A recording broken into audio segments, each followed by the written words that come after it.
Que a paz de Jesus esteja em todos os corações. A nossa proposta hoje é fazer uma reflexão sobre o capítulo 9 do Evangelho segundo o Espiritismo. Bem-aventurados os mansos e pacíficos, ou bem-aventurados os brandos, né?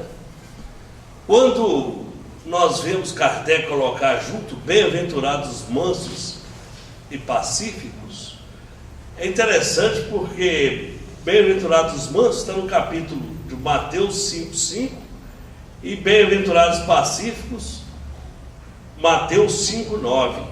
Então, mas são propostas idênticas. Os brandos herdarão a terra, os pacíficos serão chamados filhos de Deus. Essa promessa de herança não é que nós, os bons, os brandos, vão dividir a terra futuramente como herança. Não, vão dirigir a terra no momento exato. Os pacíficos são esses grandes homens que traz, verdadeiros heróis que temos na terra, que nos traz esperança, consolo, ânimo, que nos traz exemplo para que possamos confiar e manter a fé que nós devemos sempre ter, que o Espírito deve ter. Nós encontramos nesse capítulo uma passagem: injúrias e violências. Então, ouviste o que foi dito aos antigos: não matareis, e quem quer que matar, que seja condenado pelo julgamento. E eu vos digo que todo aquele que se irá contra o seu irmão merecerá ser condenado pelo juízo. E aquele que chamar seu irmão raca merecerá ser condenado pelo conselho. E aquele que disser sois louco merecerá a condenação do fogo do inferno. Está registrado em Mateus 5, 21, 22. Olha que interessante que Jesus mostra para nós que não é só não matar, mas nós devemos, não ter nem ódio. Aquele que disser raca, essa expressão era usada, desde a época de Jesus, os judeus usavam muito, quando eles estavam contrariados com alguém, não lhe era favorável. E hoje ainda vemos, a pessoa vinha na rua, ele olhava de lado com desdém e dava uma cuspida, diminuindo aquela pessoa, fazendo daquela pessoa alguém que não tem valores. Então, isso é uma injúria que ainda hoje predomina. Felizmente, à medida que nós vamos tomando conhecimento, nós vamos fugindo a essas expressões e considerando mais as pessoas, E aquele que disser sois louco, é muito normal as pessoas falarem até por vício: aquele camarada é doido. Nós não podemos dirigir a isso. Por quê? É uma responsabilidade imensa. Primeiro, Jesus falou assim: amai os que vos rodeiam. Se a pessoa não tem um comportamento que nós queremos que ele tenha, nós vamos dizer que, podemos no máximo dizer que ele é diferente. Porque se dissermos que ele é louco, uma pessoa estranha chega na nossa cidade, vai estabelecer e começa a conversar com aquela pessoa. Aí nós chamamos ele e falamos: esse camarada é doido. Ele automaticamente não vai dar mais crédito para aquela pessoa. Então, eu sou responsável, porque ali poderia estar a oportunidade daquela pessoa transformar-se. Porque nós sabemos que não existe poucos, que tem alguma o dom mediúnico, ele prejudica a pessoa, ele vem para equilibrar a pessoa, mas quando a pessoa não sabe conduzi-lo, ele leva a pessoa a equívocos que a sociedade chama de loucura. Mas são oportunidades dadas às pessoas que ele pode sair daquela situação. Então nós não podemos taxá-lo como louco, diminuí-lo, porque senão a reencarnação dele estaria comprometida por nós. E Jesus é claríssimo, né? E vós sereis lançado o fogo do inferno para chamar alguém de louco. O que quer dizer com isso? Se ficou perto de você e você não fez nada, numa outra encarnação, você no mundo espiritual vai enxergar: aquele camarada passou por mim, eu não ajudei, então agora você vai recebê-lo como filho. Aí você vai ver o que é o inferno mesmo, porque ele vai estar louco duas vezes, né? Equivocado duas vezes. E como quando nós vemos essas expressões dessas injúrias e violências, são violências causadas por nós, as pessoas, que nós não notamos, mas temos que ter os devidos cuidados. Hoje na leitura ali, estou vendo, né, uma passagem de Paulo. O Paulo é um apóstolo que trouxe uma das maiores maravilhas na terra, que é aquela carta aos Coríntios sobre o amor. Clóvis Tavares, no livro Amor e Sabedoria, ele fala, a Emmanuel deixa psicografado uma mensagem, e ele fala para nós que Paulo aclimatou a flor do Evangelho nos corações difíceis do mundo. É a maior escrita sobre amor que existe sobre a face da terra, aquela passagem do amor. Então, nós temos que ir juntando tudo isso, conhecendo, valorizando, para receber. O Emmanuel vai mais longe ainda. Ele fala que o homem tem que evoluir muito para entender essas passagens, para compreender o que designa o amor naquela passagem, né? Tudo que que passa ali, detalhe está lá em Coríntios 1, Coríntios 13, né? Todo o capítulo sobre o amor. E a sequência do nosso estudo, bem-aventurados mansos e pacíficos, ele fala sobre a afabilidade e a doçura. É a proposta de Jesus, que nós sejamos amáveis, dóceis, ao contrário do que nós somos. Nós somos dóceis, amáveis, quando estamos em festa, quando estamos reunidos nas casas, quando estamos diante do Evangelho, diante de uma necessidade, precisando de um passe, precisando, né, de uma ajuda para um familiar enfermo, para um familiar que vai fazer um vestibular, aí tornamos-nos aquele carneirinho, cordeirinho maravilhoso. Mas à medida que vamos conseguindo, as coisas vão ficando fáceis, nós começamos a agir em contrário à afabilidade e à doçura. Esses cuidados é que devemos ter. Nós temos uma passagem no capítulo 3 de Santo Agostinho, que ele fala para nós assim, eu vou ler aqui só para ser fiel ao texto. A terra, pois, fornece um dos tipos de mundo expiatórios, onde as variedades são infinitas, mas que tem por caráter comum servir de lugar de exílio para os espíritos rebeldes contra a lei de Deus. Nesses mundos, esses espíritos exilados têm que lutar ao mesmo tempo contra a maldade dos homens e contra a inclemência da natureza. Trabalho duplo e penoso que desenvolve a uma só vez as qualidades do coração e as da inteligência. É assim que Deus, em sua bondade, faz reverter o próprio castigo em proveito da evolução do espírito. Santo Agostinho, Paris, 1862. Olha bem, aqui estão encarnados espíritos rebeldes contra a lei de Deus. Nós encontramos isso todos os momentos. A dificuldade das pessoas para chegarem até aquilo que é o Evangelho, e o Evangelho chegar no coração é como o Emmanuel falou, né? Ele tem que ambientar. O Paulo ambientou a flor do Evangelho para plantá-la no ambiente hostil do mundo. Então, você já viu como é que se faz com flores de outra região para nossas orquídeas? Tem orquídeas que você tem que colocar no galho, tem orquídea que você tem que colocar num vaso com pedras, tem orquídea que é colocada, na sombra, os outros ao sol. Então, os seres humanos precisam de ter um coração aberto para tudo que se processa no dia a dia.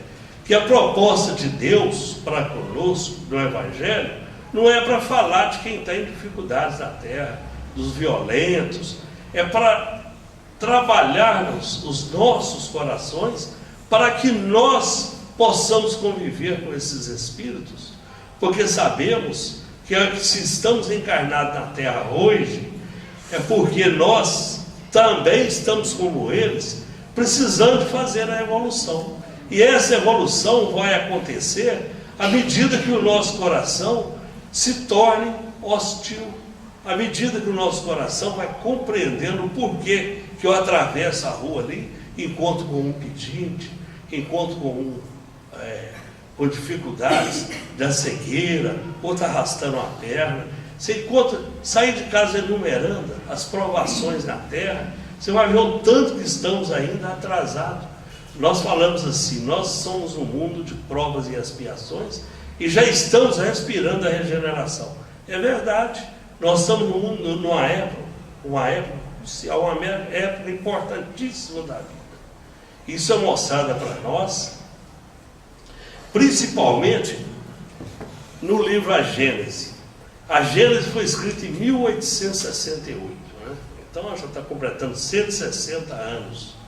E nós vamos vendo, o que é deixado para nós, que nós estamos no momento exato.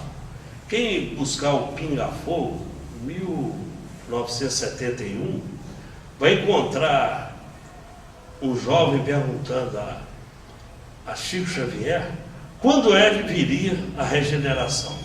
E ele fala assim: espíritos de luzes se reuniram e quando o homem chegou à Lua, 1969, e pediram mais 50 anos de trabalho para que os espíritos de luzes que têm o compromisso de reencarnar na Terra viessem a reencarnar. Então, é agora, fecha esse tempo em 2019. Então nós vemos que desde 2000 já estão esses espíritos de luz reencarnando, Como tem uma informação que Emmanuel já está aí já com 16, 17 anos em São Paulo, são informações que nós podemos passar porque foi Chico Xavier que informou, e Chico Xavier vem tem moral para dizer isso, No capítulo São Mateus, no capítulo 25, 31 a 46, ele fala para nós assim: ora, quando o Filho do Homem vier em sua majestade, acompanhado de todos os anjos, sentar-se-á sobre o trono da sua glória, e todas as nações, estando reunidas diante dele, separará uma das outras, como um pastor separa as ovelhas dos bodes, e colocará as ovelhas à sua direita e os bodes à sua esquerda. Então o rei dirá: aquele que estão à sua direita, vinde vós, que fosse bendito por meu Pai. E dirá aos bodes, ide ao fogo do inferno. Nós podemos entender, quando a gente ouve esses exemplos, é um exemplo para mostrar. Todo mundo conhece um bode, Se eu falar aqui assim, amarraram o bode na porta ali, quem é que vai sair? O bode é violento, o bode é fedorento, o bode é agressivo. Agora, se falar assim, amarraram um carneirinho ali, uma ovelha ali, aí as criancinhas são primeiras, deixa eu ver, é bonitinho e tal.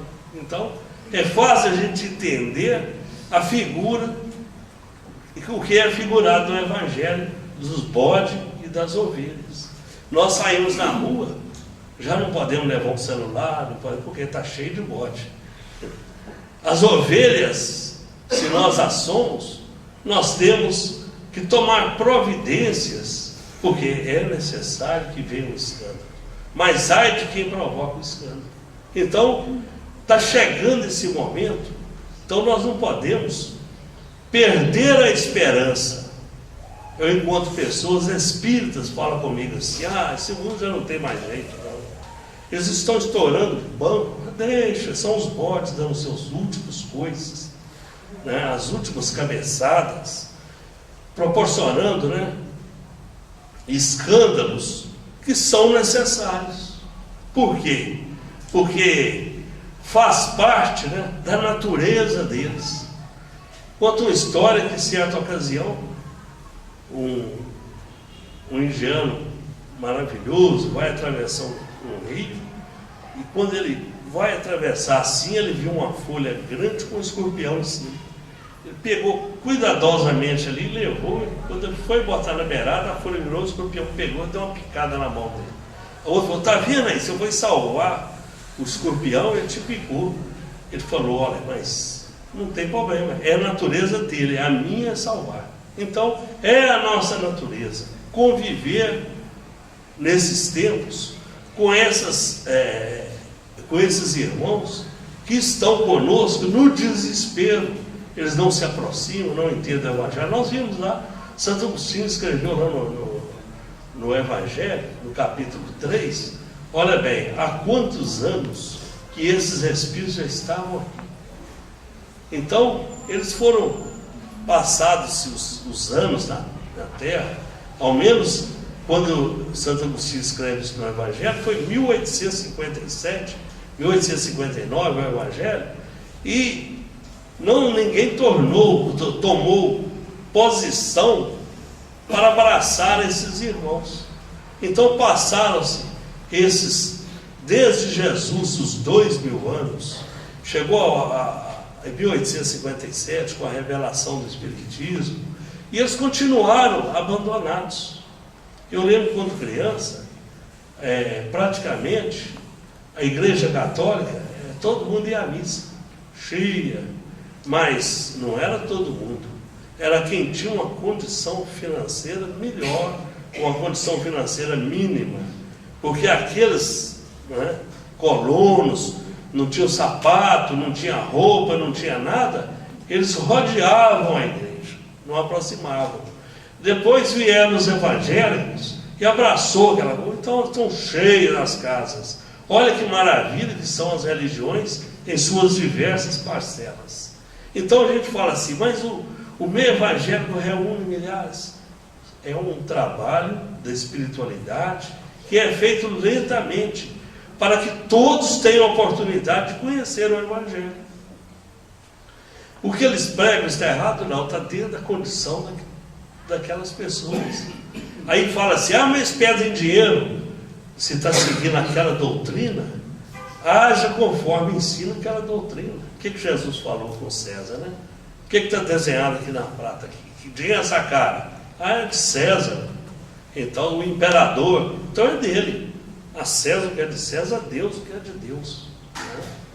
Imagina o apóstolo Paulo se fosse ouvir conversinha, e por conversinhas é que ele fez todas aquelas epístolas, fora do local. Ele estava, né, uma ocasião, em uma de suas viagens, falaram para ele, mas a igreja de Coríntios era uma igreja maravilhosa. Coríntios era uma cidade, né, uma cidade pesada, uma cidade rua de mármores, a boemia era forte, tudo era pesado, e Paulo entrou firme em Coríntios. Aí eles falaram para ele, chegou um jovem lá que chama Apolo, e ele tomou conta, está mandando em Coríntios. Aí ele fala, eu plantei, Apolo está regando, mas só Deus dá o crescimento. É isso que nós temos que olhar. Chegaram uma ocasião, ele está lá no Paulo aos Romanos, fala, Paulo, a coisa está feia nas igrejas, né? Aí ele fala assim, se não fosse o som, como definir a gaita e a cítara? Quando eu li isso a primeira vez, eu pensei assim, deve ser assim, conforme se toca, conforme se dança, né? E passava por cima. Mas depois, vendo Vinha de Luz, um desses livros maravilhosos, que a biblioteca aqui tem todos, né? Quem quiser adquirir, são mais ou menos meia dúzia, né, de Emmanuel.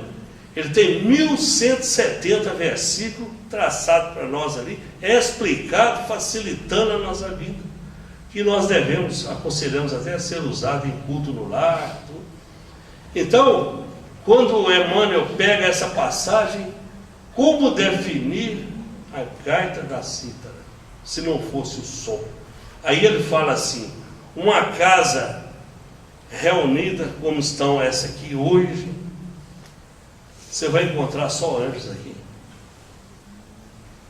Então, você define cada um pela boa vontade.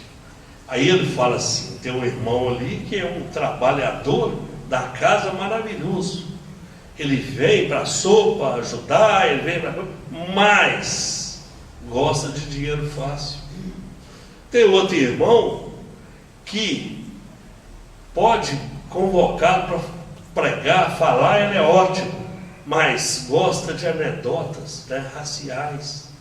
Tem outro irmão que é maravilhoso no trabalho, é só convocá-lo, mas não pode ver um rabo de saia, que ele está escorregando as escondidinhas. Então, ele vai só botando para nós que não existe ninguém que ainda é perfeito. Conhece-se o verdadeiro espírita pela sua transformação moral e esforço para vencer as más tendências. É esforço, gente. Não é vencer aqui de uma vez, não. Eu vou começar aqui, né? Eu tenho um amigo, ele até desencarnou há pouco agora, aqui de Caratinga, foi meu sócio, 15 anos, ficamos lá na Lapa.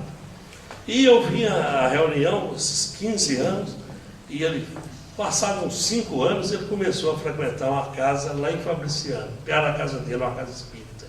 Aí nós tínhamos um vizinho que era pastor da Assembleia de Deus, mas grande amigo. Então conversávamos os três, ele sem religião, eu espírita e o outro da Assembleia de Deus. Um dia ele chega lá, uma surpresa para vocês, estava eu e o pastor, ele falou assim: ganhei o livro dos Espíritos, eu agora vou virar o diabo. O pastor: vai mesmo. Não deu pouco tempo.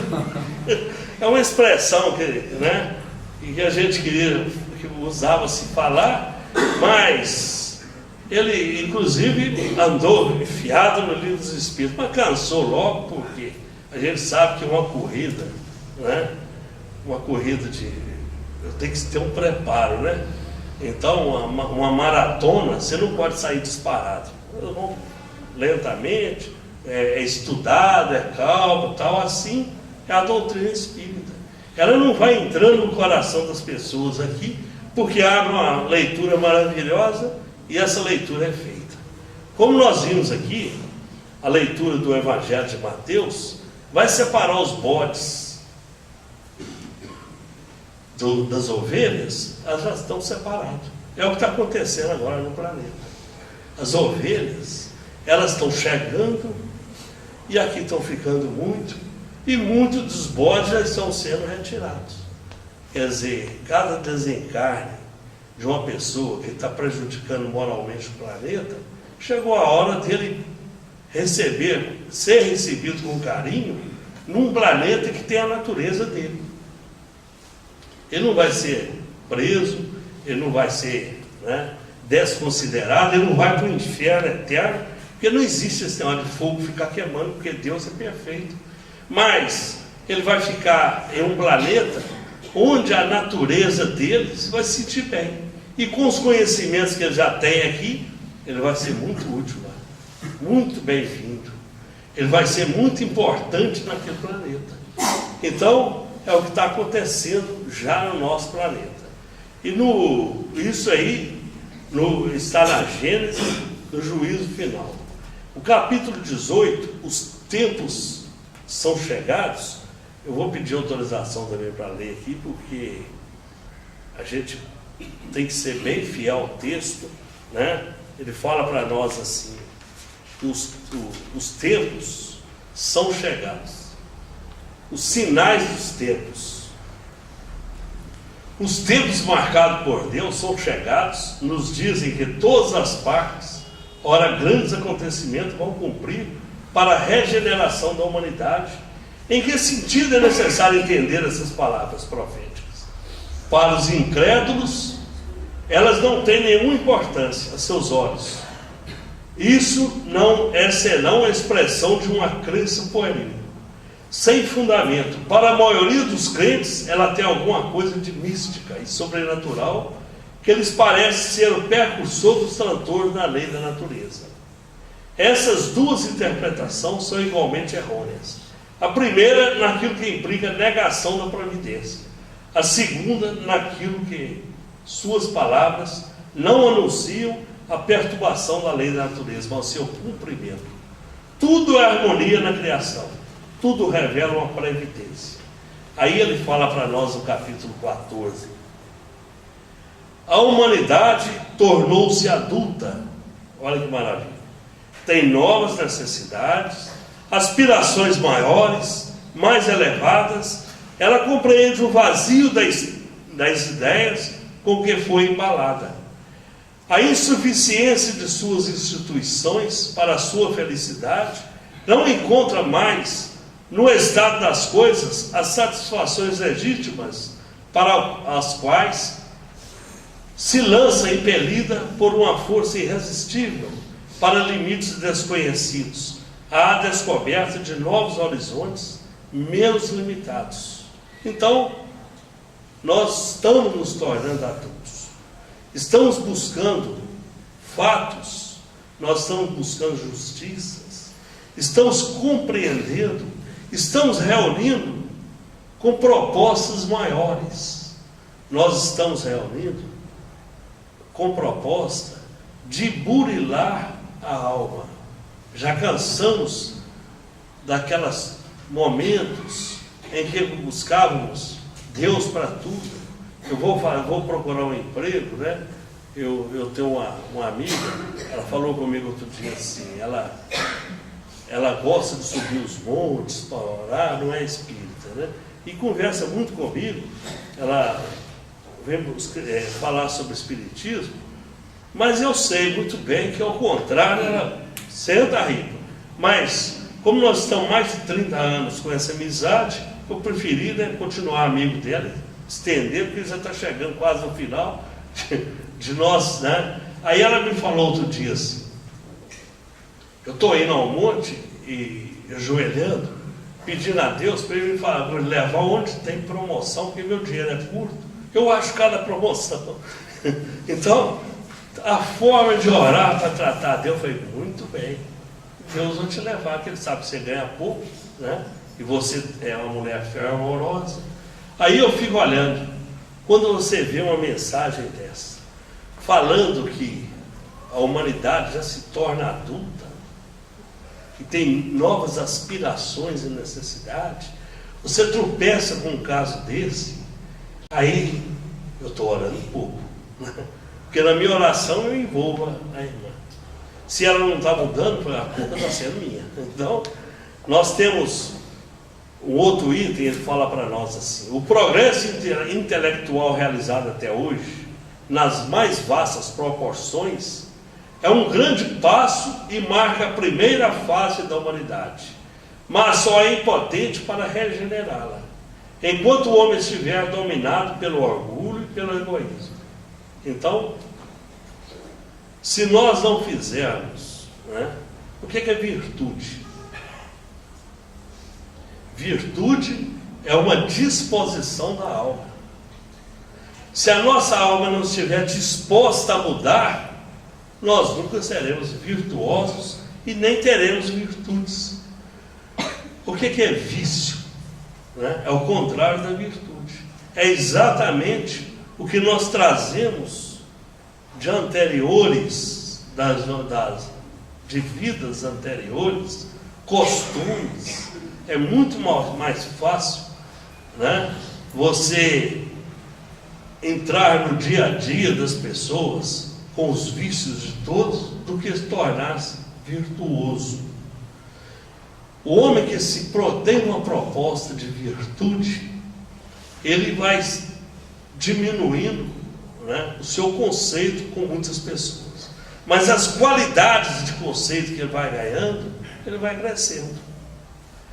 Se eu falar aqui na figura de homens que temos sobre a terra, Se eu falar Roberto Carlos, a nossa imagem vai logo pensar em música, né?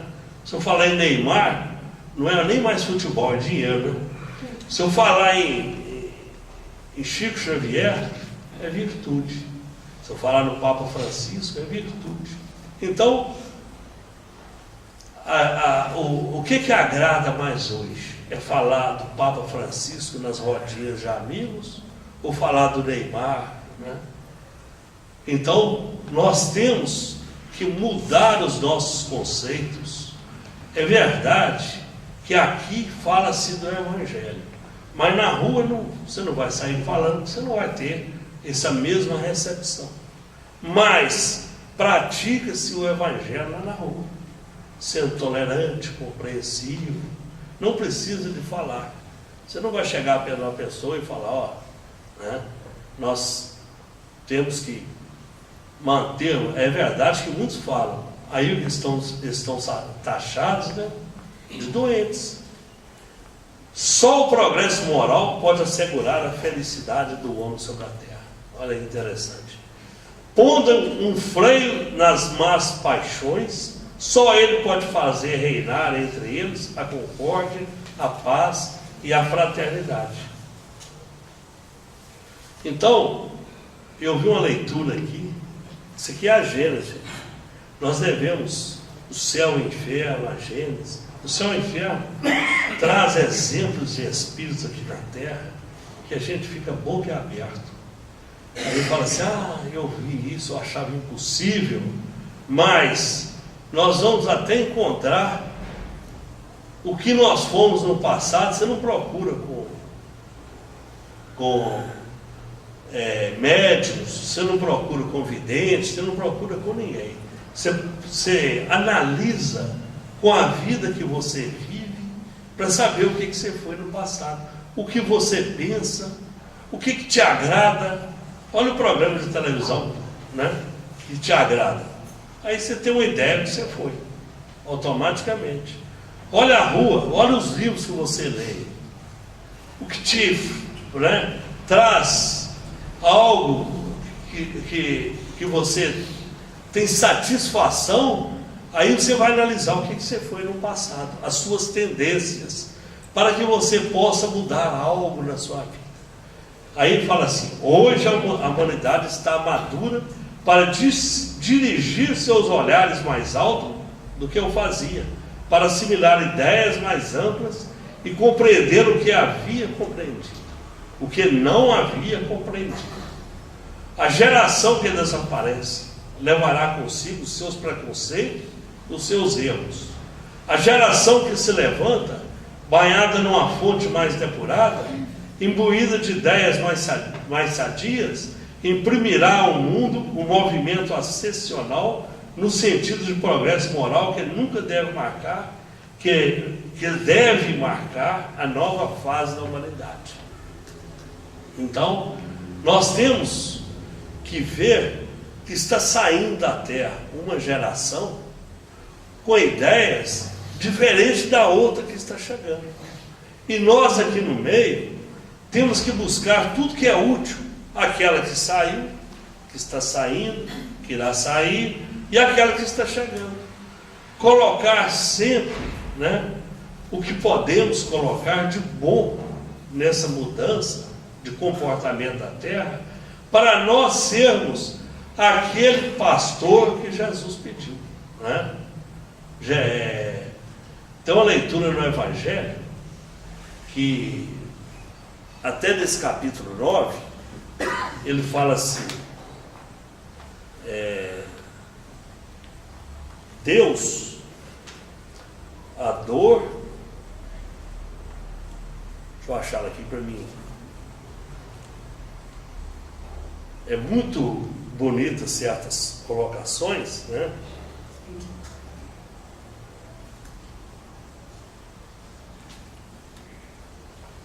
Desculpa o atrasinho aí.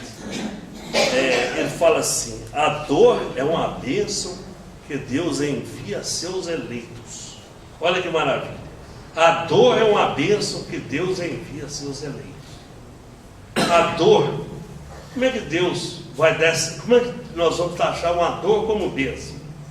Só compreendendo o que nós passamos no pretérito para conquistar a terra que eles prometem aos brandos e pacíficos, tornando-nos brandos.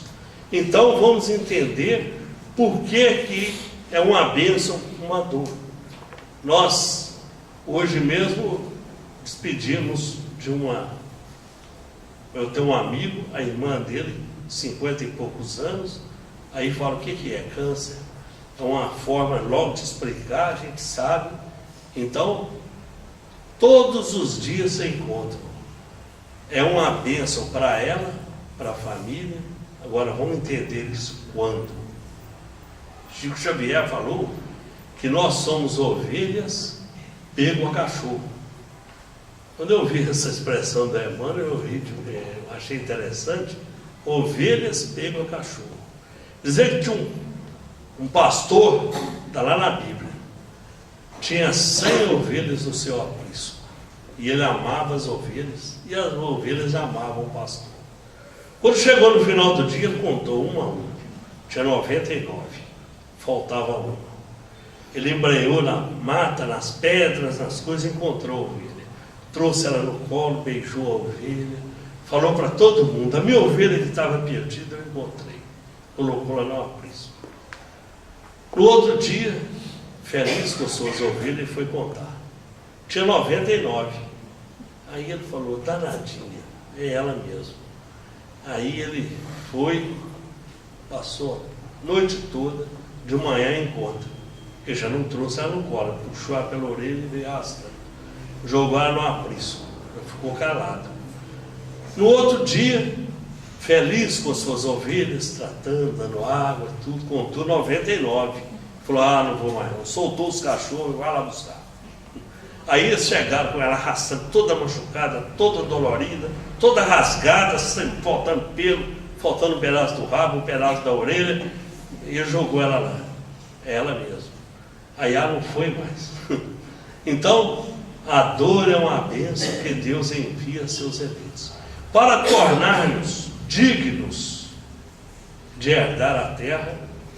É necessária a dor para muitos, porque tem muitos que são teimosos. Então, tem muita mãe que sofre com o filho. A pergunta 385 do Livro dos Espíritos, 385, é só gravar, são 2 páginas. Mas ela explica exatamente por que existem filhos rebeldes.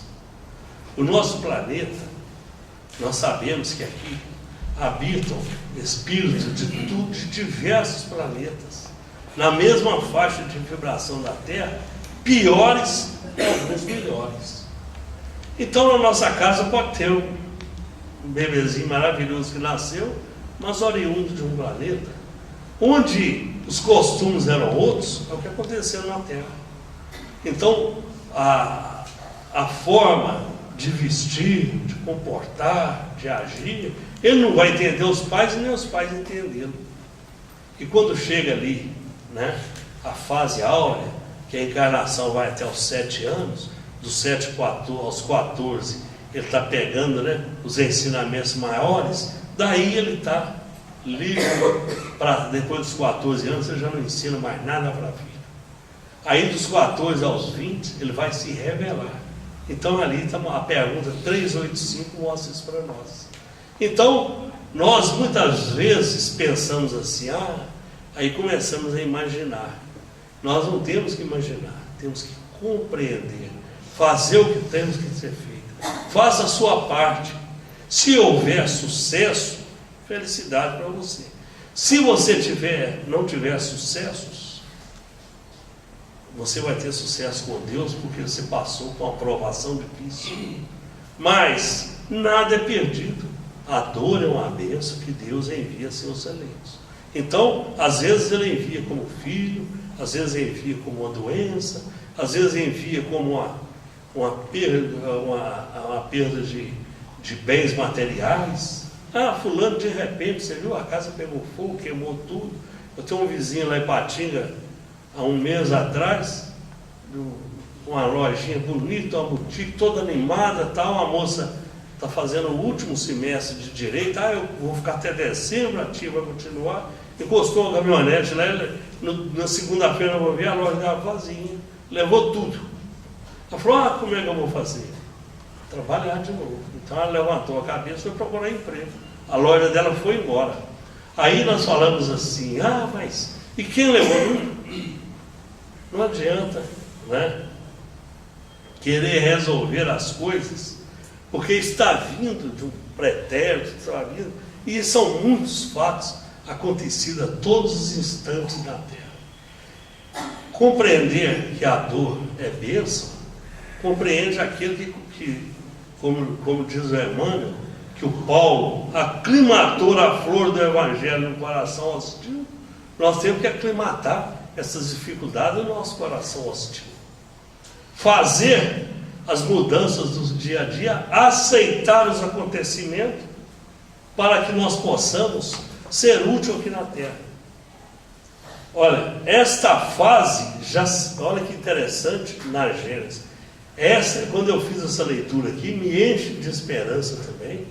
Esta fase já se revela por sinais inequívocos, por tentativas de reformas úteis, por ideias grandes e generosas que nascem na terra e recomeçam a encontrar ecos.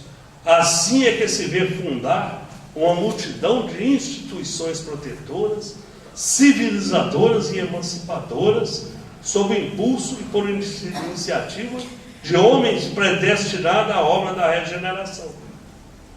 Então, precisa de mais alguma coisa para saber que nós estamos em pleno trabalho para que o mundo se regenere? Quem é aí que não viu fundar, nos últimos anos, instituições regeneradoras? Hoje, preto passarinho coloca briga de gado. Por quê? Foram instituições criadas para proteger as aves, os galos, né? Hoje, a discriminação do negro, do branco, do amarelo e do vermelho, você vê falar alguma coisa? Não, por quê? Quem que imaginaria, no final do século passado, que os Estados Unidos iria ter um presidente negro? Você falasse, se tivesse uma casa de aposta, era zero. Mas, o que é isso? É a mudança que está se fazendo. Nos países da Europa, homossexuais se elegendo presidente, prefeitos, aqui no Brasil também. Quem aceitaria uma coisa dessa? Mulher, né, que até a década de 40 não votava, né? Hoje, se o homem não abrir o olho, ela toma frente de tudo, né? Com responsabilidade, porque os homens não estão tendo. Então, nós vamos vendo que está chegando os tempos, por esses fatos. A Gênesis escreveu isso aqui, foi escrito na Gênesis, em 1868, Kardec escreveu. Quando essas instituições chegarem, né, os preconceitos de raça se enfraquecem, os povos começam a se olhar como membros de uma mesma família. Hoje aqui, nós saímos, encontramos outras pessoas que, prazer, fulano, tal, ele participa comigo lá do clube de proteção ao gato, ao cachorro. Olha que maravilha. Então, e são muitas pessoas que têm essa disposição, porque são espíritos já encarnados, para fazer a regeneração, que estão aqui mudando o nosso planeta. O nosso planeta, ele não é mudado com as pessoas que cursam universidades. Hoje, você não vê ninguém sem estudar. Se tem bolsa, se não tem, ele vai se virando, a coisa vai acontecendo, ele vai trabalhando, ele vai para outros estados, um vai para a Bolívia, o outro vai para a Argentina, mas vai se virando, e os nossos filhos estão todos, né, com cultura. Agora, cabe a nós dar a cultura evangélica, porque eles já vieram, esses espíritos, já tem esse esforço próprio de estudar. Antigamente, no comércio, eu ia fazer ficha e perguntava à mulher assim, qual a sua profissão? Do lar. Hoje não existe mais. Toda mulher já tem a sua profissão.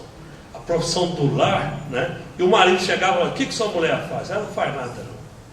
Ela só cozinha, lava, arranja a casa, arranja os meninos, leva na escola, traz, passa a roupa, lava a roupa, não faz nada. Só isso. Então hoje é diferente, né?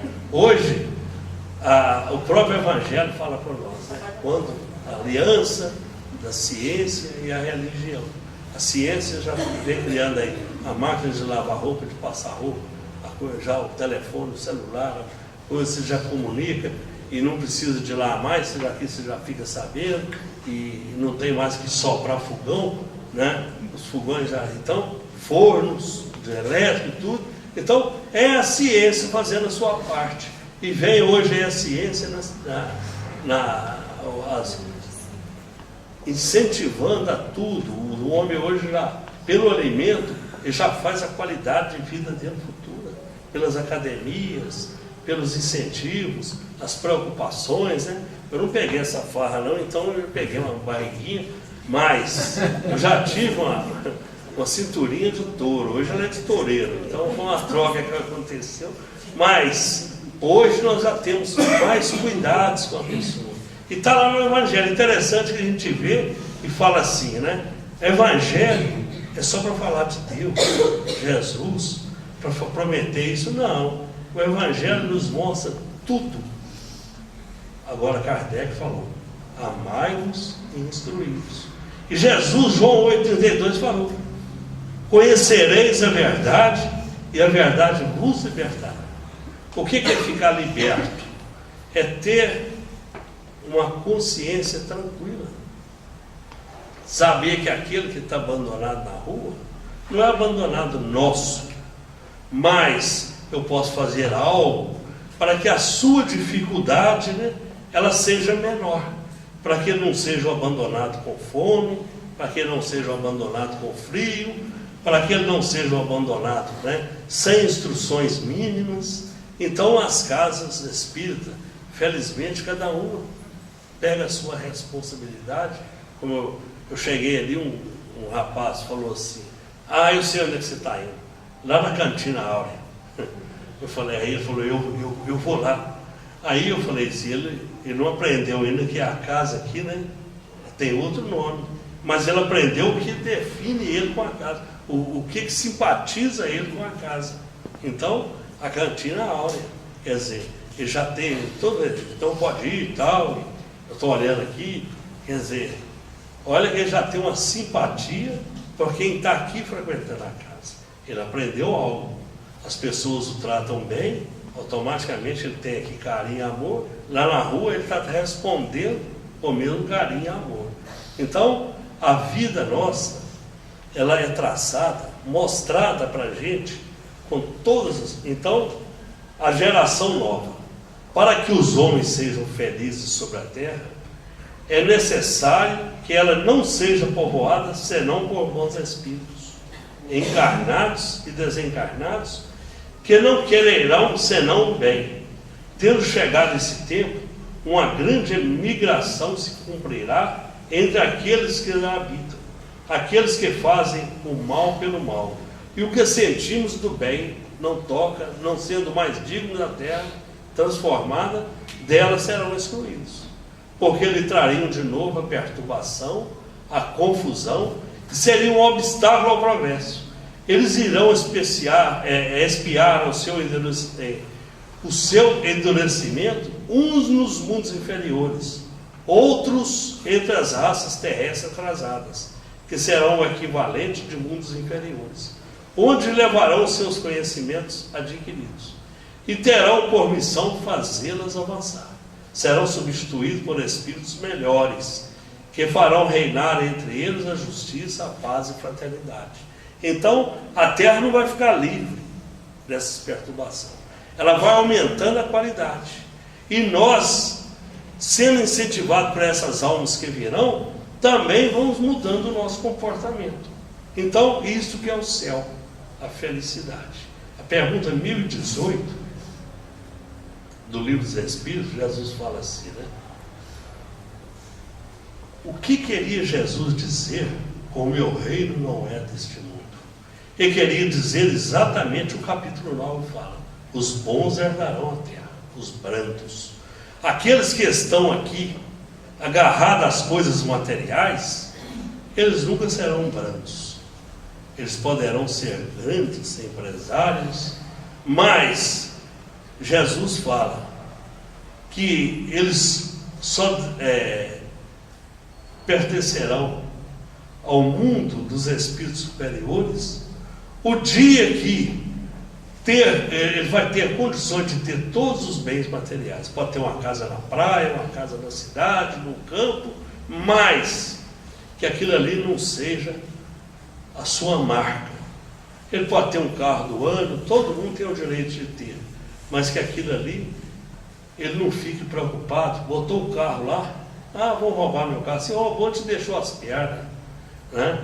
Roubou o meu celular. Mas você tem alguém que tem um número, você pode ligar de outro telefone. Então nunca te roubam tudo, sempre deixam algo. É isso que Jesus te diz. Vão te deixar esperança, vão te deixar disposição. Então eu vou entender por que Jesus diz que meu reino não é desse mundo, e vou entender por que eu sou herdeiro da terra. Jesus, agradecemos essa oportunidade, Senhor, e pedimos, Pai,